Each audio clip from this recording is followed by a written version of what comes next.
What is going on? And welcome back to Rebel Rescue with me, FoggyPlays, on FM22. And as you can see, there is no webcam today. I've moved my setup, don't have my green screen fixed, so we're just going to roll with it, fellas. We're just going to roll with it. As you can see, Champions League group, we've got Porto, Shakhtar, and AC Milan in our group. We are currently sitting second. We drew with Shakhtar on the opening day. Colm Whelan is the top goal scorer in the Champions League so far. He has been fantastic. What a season that man is having. We've also won the league pretty comfortably.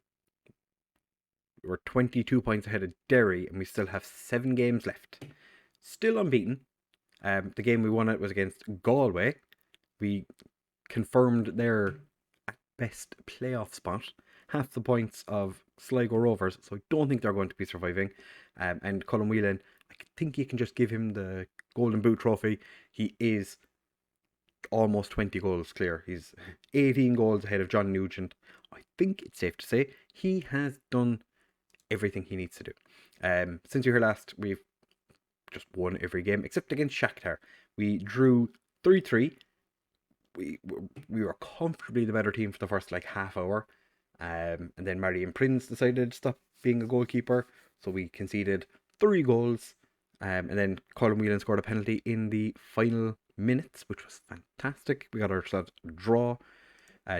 We then went the next game 3 days later and went and beat Derry in the League Cup finals. We've won yet another trophy. We've been on a run where we've not had a huge amount of time to rest. 2 days later we played Sligo, 2 days later we played St. Pat's, 3 days later we played Galway, and now 3 days after that we're playing Porto in the Champions League. So it's been busy. The balance is just over 8 million. And we have our budgets for next year. We have 4.7 million. And our wage budget is just shy of 60k, which is fantastic. Did not expect that. But we have the youth facilities and the training facilities both being upgraded. The youth facilities be done in March. Training facilities are the last day of the year, 2025. The last day of 25, we will be getting our brand new and improved training facilities. Whoop whoop. Youth candidates, we got Michael Clark, who's the best one, but he's not exceptional. He's fine. Peter Fitzgerald. Michael Clark was the only one that was a top talent. Peter Fitzgerald and Sean Foley are fine. I think Sean Foley's more of a midfielder. I think he's quite short. Yeah, 5'4", but he's like a little terrier. So I think he'd be better as a box-to-box midfielder. And we got a Saint Martin central midfielder, Ronan Walkington. So never had a Saint Martin player come through before. I'm quite happy with that. That is fantastic. And yeah, as you can see, Champions League group is going much better than expected. So everything is fantastic. Yeah, I've already showed you the finances. So we're going to go into this game now. They do want us to play Marion Prince, but Prince is playing a 6.58. He is just terrible. So we're playing Marcello Pitaluga in goal. Vincent Day, you can actually go on support. I don't know. We're playing Galway, that's why. We're going to pop back to positive, but we do have a few injury concerns. Carlsberg is still out injured. Onofriti picked up an injury against Derry in the cup final. Came on and played 4 minutes before he picked up the knock. So he is out for 2 more weeks. Carlsberg is out for another month or so. So as you can tell, things are going fantastic with injuries. We're not actually suffering that much, but not ideal. So we're playing Tunde out wide. Zidane Iqbal has, since he made his international debut for Iraq, he's been a pretty good player. So can't complain. So we're going to go into the match. Pitaluga, somewhat weary of him playing in the Champions League, but I also think he can't do any worse than Prince. So just pick up where you left off last time. I'm going to point my finger and tell everyone to make me proud, except Colm Whelan. I expect to see quality finishing. Send the assistant. Kick off. Let's go. I haven't actually looked at the Porto team, so I don't know how strong they are.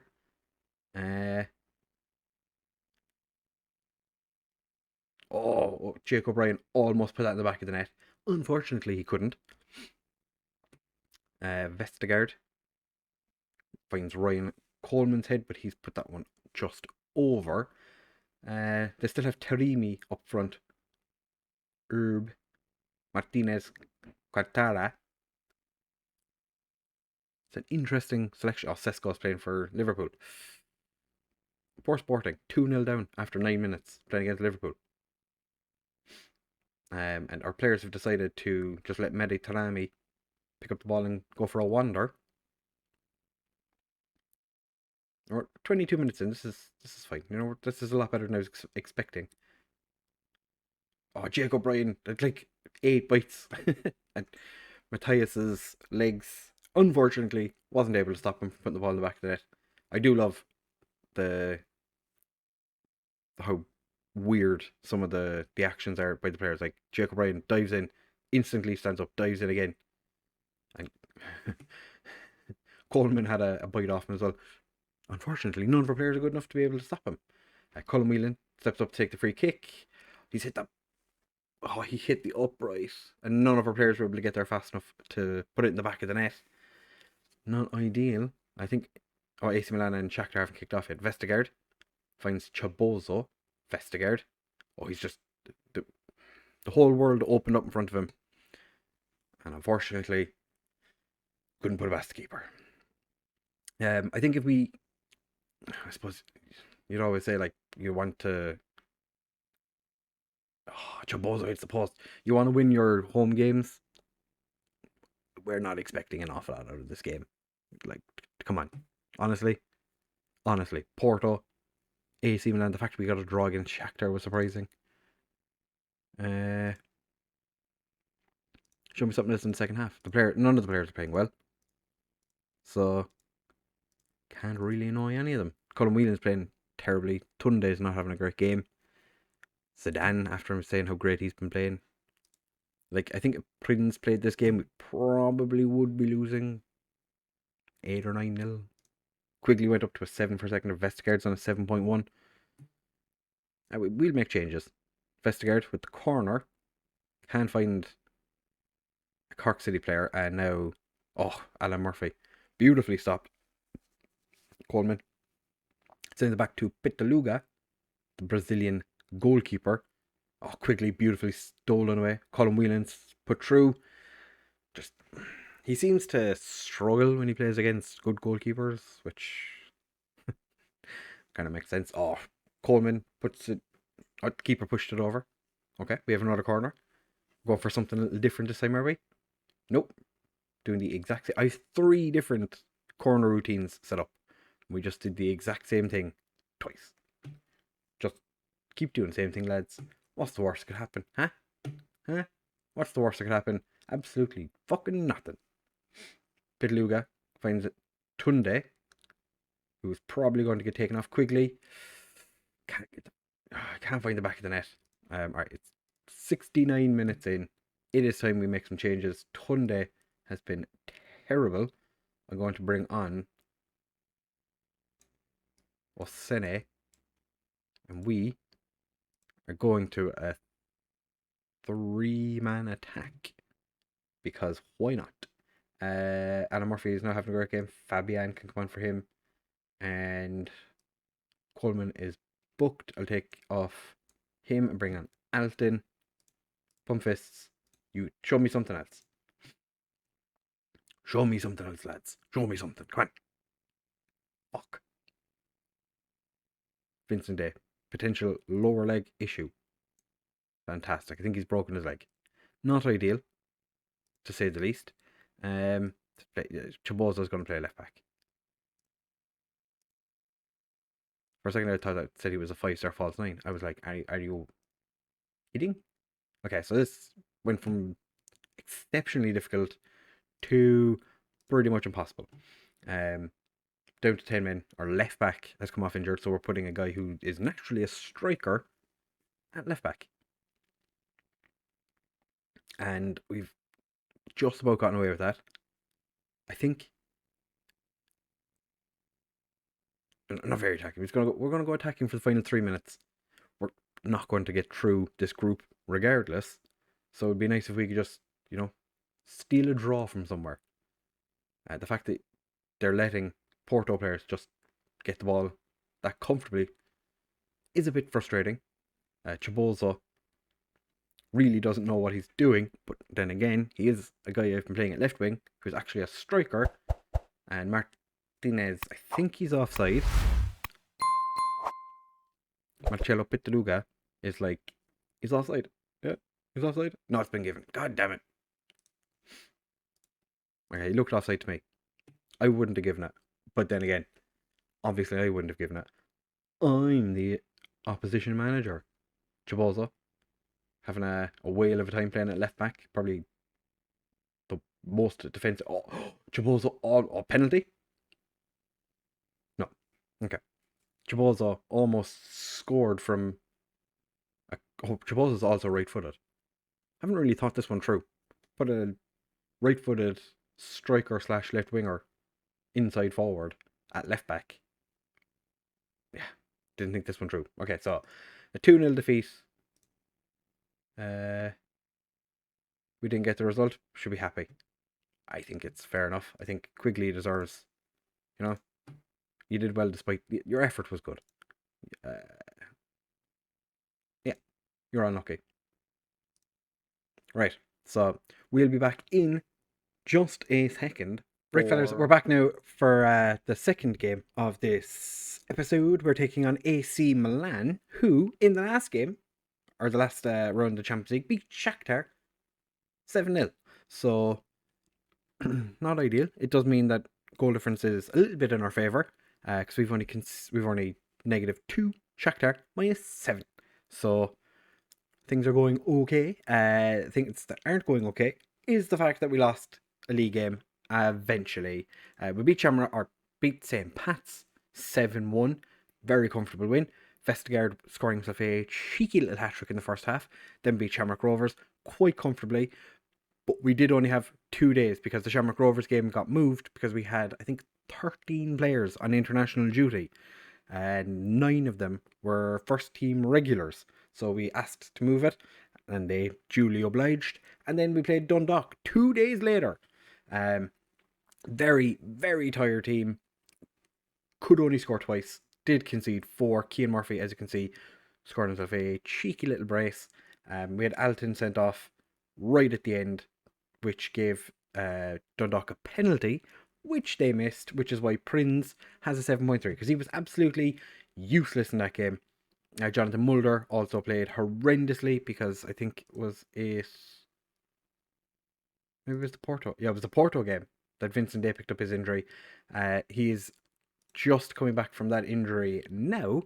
And Onofriti also picked up another injury after the one that he was recovering from. So he is still out for another 2 weeks. Carlsberg is back from his injury but isn't fully fit, so he does not start today.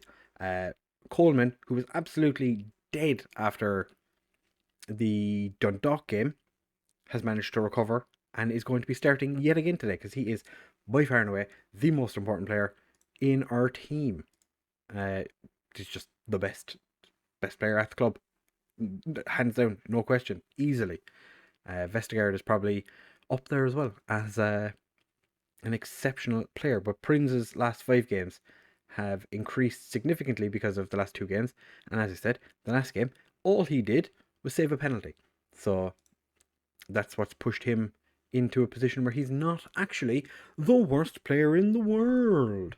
But you could easily tell me that he is not the best goalkeeper, because he really, really, really, really struggles. Mike Mannion starts in goal, a player that I have previous with. Myself and him don't get along all that well. Duvan Zapata, I was looking at it, they paid 4.8 million for him, and he is old, but also still quite good at football. I'm expecting Colin Whelan to do us a solid today and score, which would be nice. I'm just going to chuck a bit of encouragement at the lads. We are at home, so hopefully we can do something. We've already given the ball away. We did It was really frustrating because, yeah, well, that was obviously going to happen. Obviously, AC Milan were going to score. Oh, we're still playing attacking. That's why. That's why. That's why they've cut us open within a minute. Um, yeah, we just really struggled against Dundalk. We had very, very like I actually played exceptionally tired players because we didn't really have anyone else that we could play, which was really frustrating. That like the majority of our team were still tired from the last game, even though a lot of them did have time off. We did also against Porto break an attendance record, the lowest in the Champions League group stage ever. So we're forever going to be in the record books unless someone can get less than we had. I think we broke it by like 2,000. I think was it Michelin. I think was the one that had the Quigley missed his header. Not ideal, lads. Not ideal. Okay, this is okay. This I would like if we could, put the ball away from our goal and put it in the back of their goal. That was shocking. It's gonna shout at the players. We've had one poor result, and Dynamics has taken a nosedive, which very frustrating that we had one poor game, and suddenly everyone in our team is like, nah, nah, nah. It's gone from excellent to very good. Like one poor result. It wasn't even that poor of a result. But Vestergaard, Henrik Vestergaard with his 11th of the season. Prince gets the assist. That's one thing he's good at. Prince is good at getting assists. He does have quite the foot on him. Hoofs it as hard as humanly possible and inhumanly possible. He just kicks it really hard and hopes for the best. Ormero won the ball, but unfortunately we couldn't keep a hold of it. And the players are just kind of, Coleman. See, that's why Coleman, such an important player. It'd be nice if we could keep going. Vincent Day. To be fair, Vincent Day was playing non-league, like super non-league. Colin Whelan puts the ball in the back of the net. It's being called back for VAR. Please say it's given. Please let it be given. It's been given.